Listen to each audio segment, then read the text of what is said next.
morning, junior hires. Happy Cinco de Mayo, 5th of May to you. I'm going to walk through Proverbs 12. It was about a week or two ago when I went through Proverbs 1 and introed the wisdom of the Proverbs to you. And so hopefully now that you're up to chapter 12, you've got tons more wisdom that you've been reading.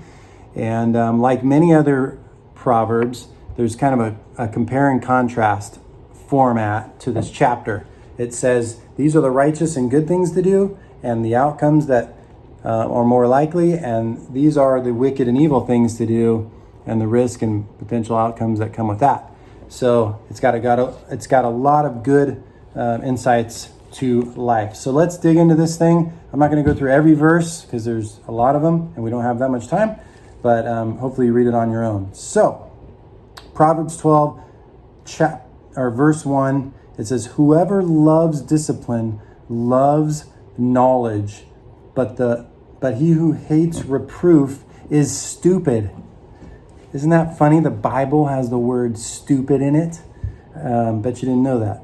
What it's saying in this verse is, if you love discipline, it doesn't mean you love to be beaten and spanked and whipped and love pain. But what it's saying is you love correction. When you're off track, you love counsel and guidance to get you back on track. And if you hate that, you're stupid. If you hate that correction, you're stupid. And when it says stupid, the Hebrew is talking about grazing. So it's kind of like a cow in a field is just clueless. I'm stupid, So heed guidance and counsel. That makes you wise. Let's go to verse 3. A man will not be established by wickedness, but the root of the righteous will not be moved.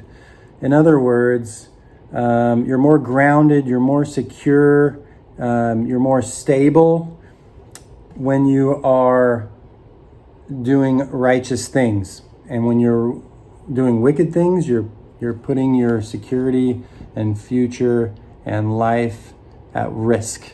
Verse 5, let's look at that. The thoughts of the righteous are just, but the counsel of the wicked is deceitful. Obviously, when someone is wicked, their mind is warped at the moment, at least, and their counsel is not based on truth. The Bible is truth, and you can always count on its counsel.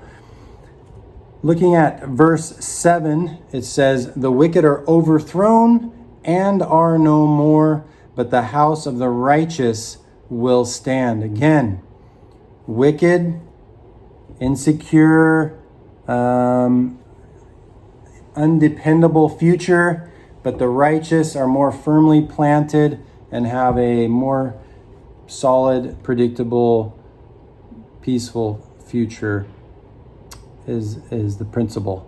Looking at verse 12, let's skip down to 12. The wicked man desires the booty of evil men, but the root of the righteous yields fruit. What in the world is that saying? The wicked man desires the booty of evil men. It sounds like it's saying like the backside of evil man. No, it's not really what it means. The booty, it's referring to the gain that evil men can get.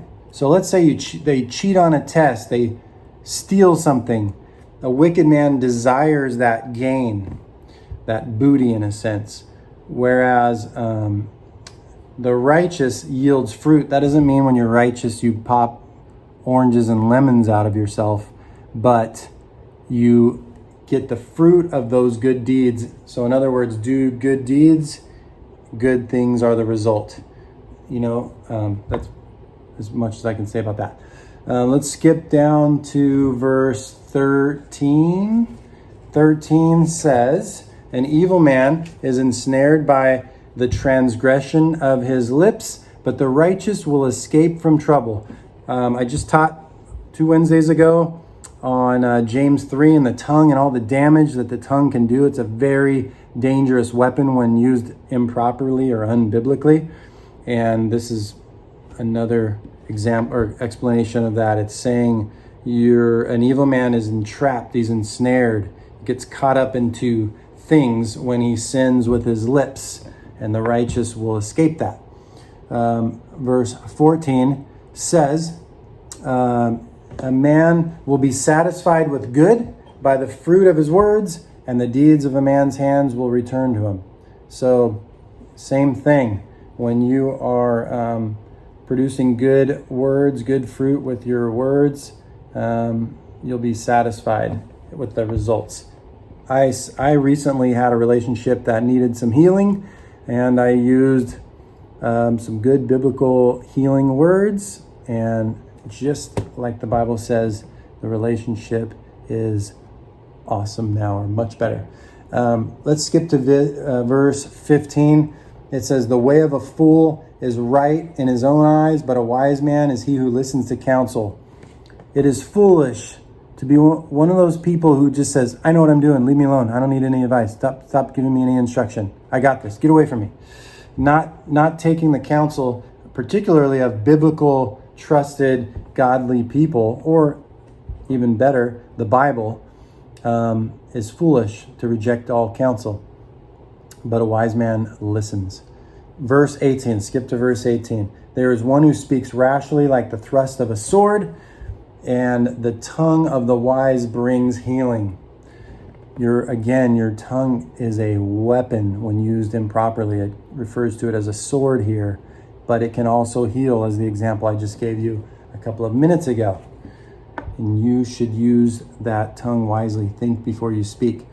Skip to verse 20. Deceit is in the heart of those who devise evil, but counselors of peace have joy. It is definitely more peaceful and more joyful when you're doing godly things, doing things that God is pleased about, as opposed to if you think you're going to find joy in doing evil and wickedness. Is an unsettling place to be. Sinning against God is not a secure place to be, not peaceful, and I wouldn't do it. Lying lips, verse 22, lying lips are an abomination to the Lord, but those who deal faithfully are his delight. Along those same lines, did you know, and remember when I taught actually Proverbs 6, about the things that God hates. Proverbs 6, he says 6 things he hates. One of them is lying. It's an abomination to him. So there is not much peace and joy and security in doing things that are an abomination to the Lord. That is risky, dangerous. But those who deal faithfully, again, bring delight to him. And finally, let's finish with verse 28. Actually, I'll do 25. Anxiety in a man's heart weighs it down, but a good word makes it glad. Sinning against God, choosing unwise things, brings anxiety and anxiousness. It is not a secure place to be again. And finally, verse 28, in the way of righteousness is life, and in its path there is no death. It is much more secure place to be, to seek God, to seek his righteousness, to follow him, pursue godliness.